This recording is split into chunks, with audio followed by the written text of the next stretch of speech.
Hi అండి, ఈరోజు video అయితే మీ అందరికీ యూస్ఫుల్గానే ఉంటుంది. అక్కడ స్కిప్ చేయకుండా చూడండి. ఈరోజు నా బర్త్డే స్పెషల్గా అమ్మ సేమియా పాయసం కాచింది. బర్త్డేస్ ఎలాంటి సెలబ్రేషన్స్ ఏమన్నా ఉన్నాయంటే మనం ఖచ్చితంగా స్వీట్ ఐటమ్స్లో సేమియా పాయసం కాచుకుంటాం కదా.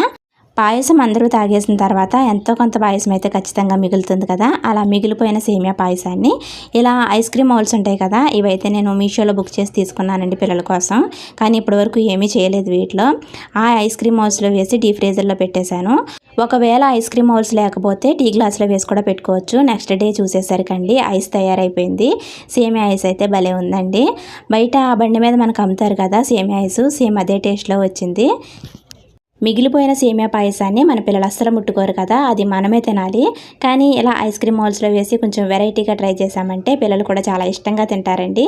మనం ఇందులో ఎటువంటి పౌడర్స్ కూడా వేయలేదు, అయినా చాలా బాగా వచ్చింది. అంతే ఈ వీడియో. Bye bye.